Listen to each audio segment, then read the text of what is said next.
Hey, what's up? Welcome back to Hair Stories on the Orange Couch. I'm Jikaia Stylist.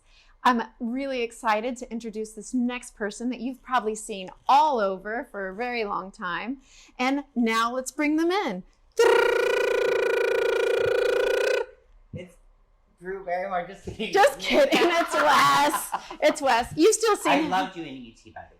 You've still seen him everywhere, especially with me and probably our little promo video. We haven't seen each other forever, I'm sure you can tell. So anyways, it's so fun to finally have my cohort on the Orange Couch and to kind of give you guys some backstory, as you've probably seen him as part of Hair Story since the beginning. I actually started hair when I was in Oklahoma. I graduated high school, barely. And thought, you know what, like the traditional route of college was not going to be the place for me. Totally feel the same. And so I was looking for something that was creative, that was really interesting. You know, I think like a lot of people, I went to like it was called Peel's World Tour. What's that? It's Peel's was a distributing company a long time ago, and they used to put on hair shows. Oh, and cool, I went to Wichita, Kansas. I went to beauty school in Oklahoma. Went to a Peel's World Tour, and I met this great woman there named Amy Farrett. And she was this character, and I loved her. And I would call her up because I was, you know, so young and so excited. And she would take photographs, and she did all this killer hair. That's so cool. And I would call her on the landline because that's what we had then. Yep. And I'd say, Amy, like, what do I need to know? And she'd go, and she was tough, but she was great. She'd go, you know what? Don't call me until you know who David LaChapelle is. And I love it. And she'd hang up the phone. I love it. And I'd be like, well, I got to find a way to find out who David LaChapelle is, right? So, you know, I would, you know, do the dial-up and like figure out long process AOL and find out who David LaChapelle is. And how long ago was this? When did you start? God, it seems like a million years ago now. That's kind of like it started. So was she in New York? Was she from another bigger city? In Wichita at the time. She was in Wichita, okay. And then one day I ended up calling because she, you know, lived with this lovely couple, Ben and Barry. Ben and Barry. I called up, you know, on their landline, and Barry answered, and I was like, "Hey, Barry, is Amy around?" And he was like, "Amy moved to New York. She works at Bumble and Bumble." And I was like, "Okay, so I want to be in New York." I was like, so Bumble must be the place to go. If Amy's there, of course. Must be there. You know, I called her and I left her a voice message at Bumble saying, hey, I'm going to move to New York.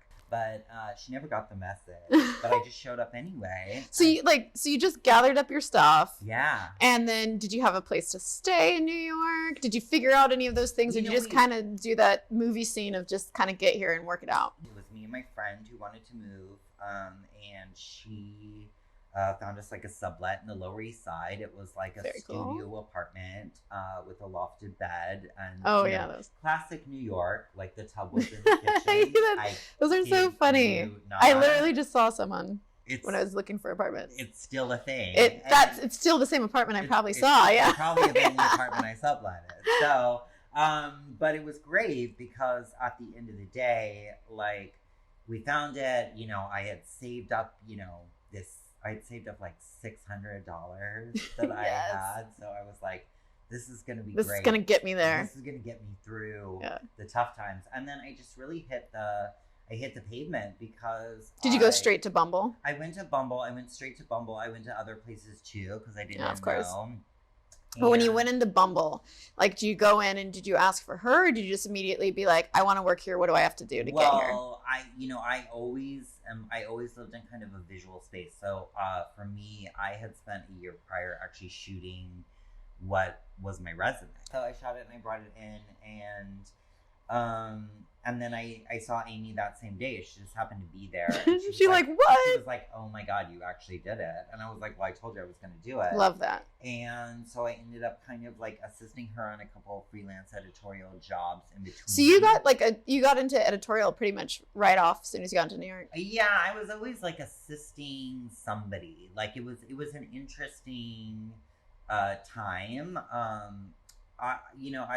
There's a lot of things that I'm not particularly good at, but what I am very good at is being a piece of a bigger wheel. Yeah. I never had that thing where I was like, I'm an assistant. Like, I didn't have that moment. Yeah. I really felt like it was a part of me, kind of a piece of the machine that made it run. Totally. And so owning that as an idea, it never, I never had any kind of shame about assisting. So, and I was just so kind of hungry to kind of learn stuff. Yeah. That it just seemed like such a great space. And, and I'd seen, I'd seen hair that I'd never seen before. I mean, there's a beautiful thing about when people are testing, in particular, hair-wise. Testing meaning that you would, a photographer that's trying to build a book, a hairdresser who's trying to build a book, and, you usually end up at not the hairdressers, but the photographer's apartment, and you get a girl that's trying to build her book. It's the early stages before all the money comes and all that. It's the prep work, but you see more creative hair in that space because there's less control over it, so there's more variables, and there's more like young people. You're the client, right? It's kind of the fun stuff at the beginning. Yeah, somebody else, and they become the client. They have this is what you need to do for them. So it was great, and so then I ended up there, and I ended up in the weirdest places you've ever been in your entire life. I was at like Sarah Jessica Parker's house when she was doing that show. We clicked. You mean Sex and the City? Yes. That show. Everyone was like, what? I never saw it before. I actually saw. I didn't have HBO. I was living in a one-bedroom like studio apartment with a friend of mine using cable. So yeah, that was not happening. But it was a hit. She was very, very cool. She was so sweet. And so it was just. You had some really cool doors open. I had some cool doors open. I don't think they were my doors. I think that they are cool stories because I got to meet all these people. But I was definitely the person. A door open for somebody, and I was behind them carrying their luggage. That's all part of the path. That's part of the path. Yeah. And you get to learn what you like and what you don't like. Exactly. Right? Then I had moved on, and I worked, with Laurent, and I was with Laurent for a really long time, who's a really amazing editorial hairdresser, and that was really fun. It was fun and it was tough. It was fun because it was such a great time in fashion. There was definitely a point for myself where I was like, I don't like this. Like, I don't like being in this chaotic situation. I don't actually thrive there. I think certain people in chaos thrive and get clear. I would get confused and get very intimidated. So it didn't really work so well for me personally. So during this time, were you behind the chair at all?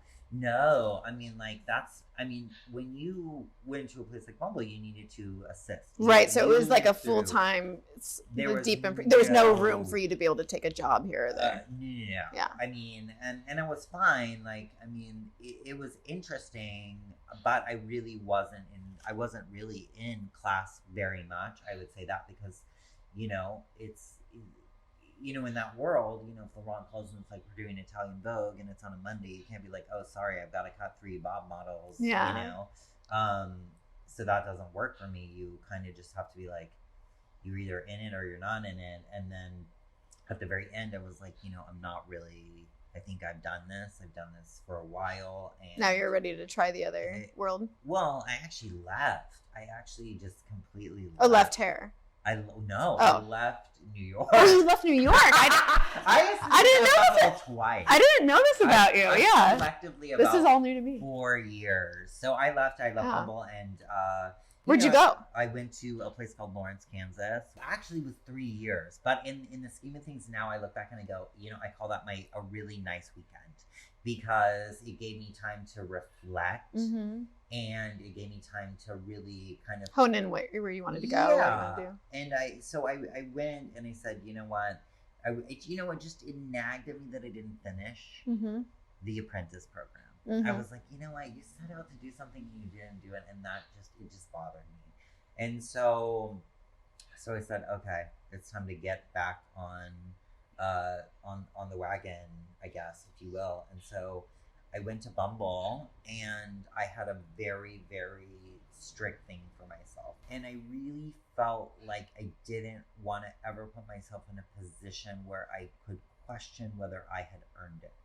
And so my way to go about that was this. They asked me, they said, my teachers, they go, well, where did you stop in your apprenticeship? We don't remember. And it was that opportunity that I was like, you know what, this is the moment where you decide. And in that moment, I said, you know what, it doesn't matter. Give me a round brush, and we're gonna start from there, because I made up this kind of mantra in my mind that what I knew is what I knew, and what I didn't know, I was willing to learn. And that meant starting from the very beginning so that I could really own my apprenticeship. That's such a great and humbling way to be, because sometimes I know with this career or but especially sometimes with this, our ego can step in the way of our successes. So that's how it kind of started. And then how long were you at Bumble? A long time, right? Maybe 4 or 5 years. Oh, okay. So the apprenticeship maybe took me a year. The second. Sure. So, and then during that time, you met probably so many people that you're still so connected to. Yeah. Like Roxy, or obviously a lot of Hair Story. Yeah. So then maybe we can kind of connect those two stories and merge them together as to how you came kind of from the very beginning with Hair Story. Yeah, I met Roxy there. So and her and I, that was such a special time. A lot of this. Oh, you didn't know her from Bumble? I did know her from Bumble. Okay, I met her there, and then I was like, this girl is so crazy and so interesting. I was like, she's got to kind of come and play with us. And so, she came, and she was just kind of this creative force. And we would just collaborate on things, and we would kind of figure it out. And I think Roxy Darling. Yeah. So, there was a really experimental kind of time. Yeah. Where we were just kind of creating and shooting, and I think Roxy made some colors that made some real impact in the world. And I've definitely Googled things along the way, and I'm like, oh, fashion mullet, and you look at and you're like, oh, I cut that. So that's so cool. There's fun stuff like that just kind of came along, and then the press kind of came around it, and products came later, and Eli had come in at 2015, I believe. Who currently is our CEO of Hair Story. And so that was cool. I think when Eli came in, it was so interesting for me, because I think what's important for people is to have a bigger purpose. Sure. And so Eli stood in front of us, and he said, I have this idea, and it's this business model, and the business model is that that hairdressers, instead of not being able to participate in e-commerce, basically at the end of the day, I was like, okay, cool, so I don't have to compete with Amazon anymore. Mm-hmm. And that's the way that the world is going, and you're going to pay me for what I'm worth, which I think artistically, as every hairdresser has experienced, that's our struggle. Yeah. Right? Oh, yeah, totally. Like, who's going to pay me? Who's going to take advantage of this? Like, it's always an internal kind of It is thing. a really difficult thing in this industry, and it's something that I've talked about with multiple people on the Orange Couch. It was also an idea that I felt that was bigger than myself. Like, I was like, because I remember having meetings in almost every single salon about how much product you sold. Yeah. And I was like, you're giving me something so little, and you're telling me that I didn't sell all these products to my client, but at the end of the day, I'm like, girl, she got a coupon from Sephora, which you decided to sell in. So you want me to compete with that? Do I get a coupon code? Where's the code? So for myself, I'm like, I'll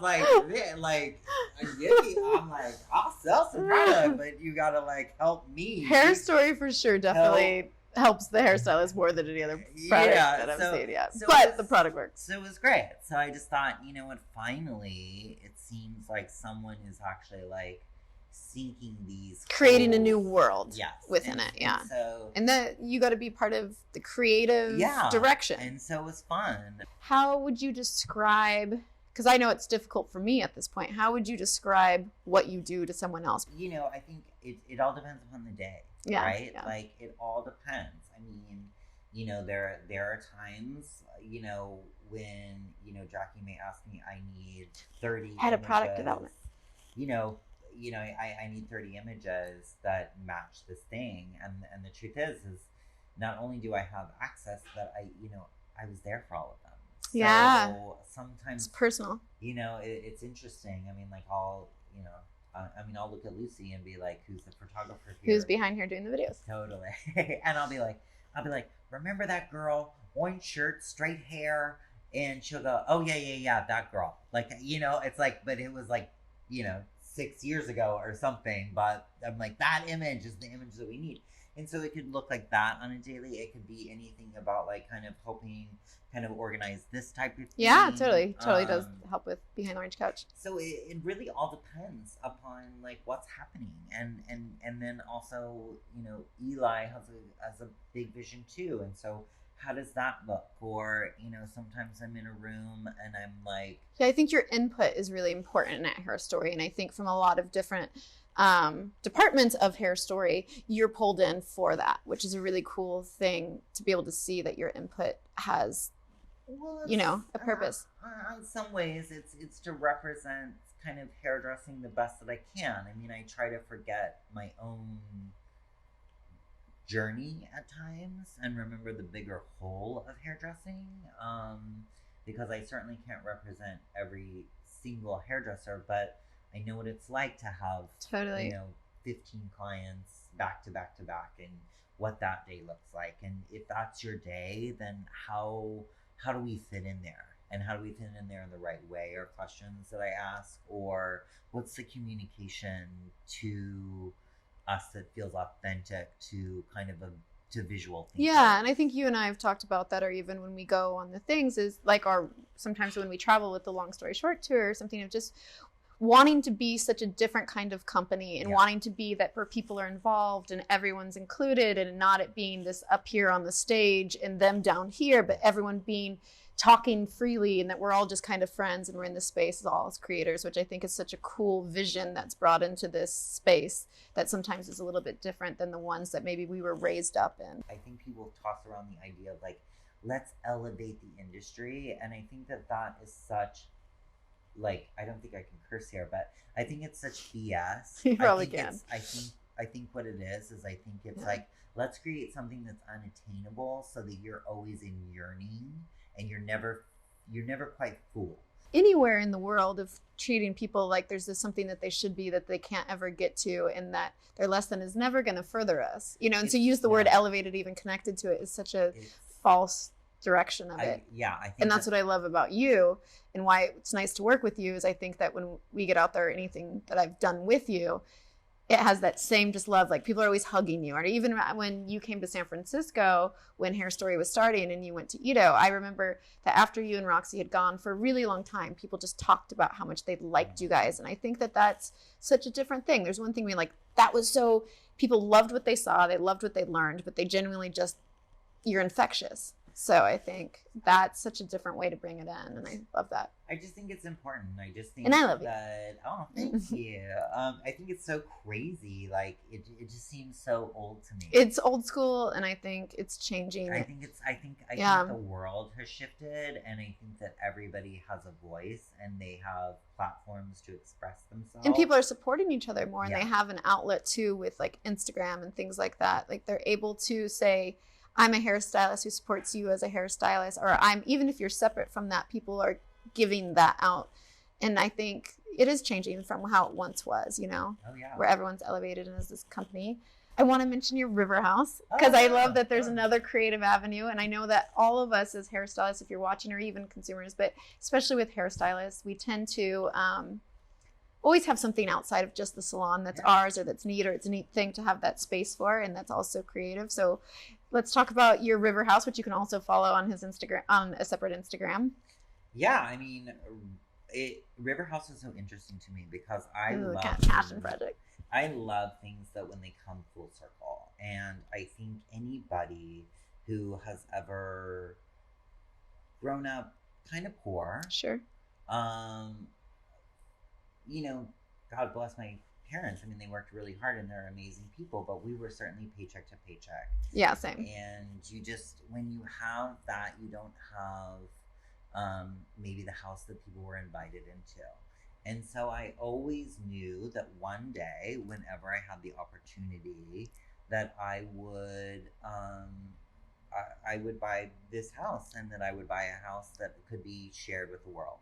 So it was a full circle in the fact that going from being a kid and being like, and having a little bit of that shame, like, oh, I can't have people over, to creating an entire house that's solely designed for people to And come. he's doing like every single little bit. The fact that your eye is so in tune and that you got this house, which was pretty much to be done from, it's beautiful and original, and you're trying to keep everything into its, what years was it built? Oh my God. It's like over 100 years old. So you're trying to keep it in that same thing, but it's pretty much from the ground up. I mean,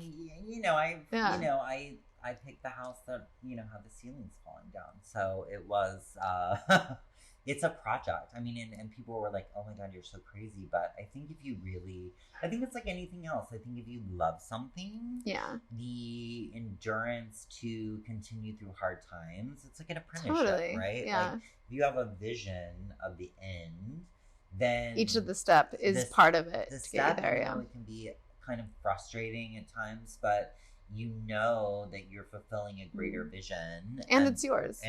I mean, I can't imagine when River House is completed, like, you'll be able to look in every single room and you'll have this moment or this thing that was yours, and when people are in it, they're in a space that really was created by you.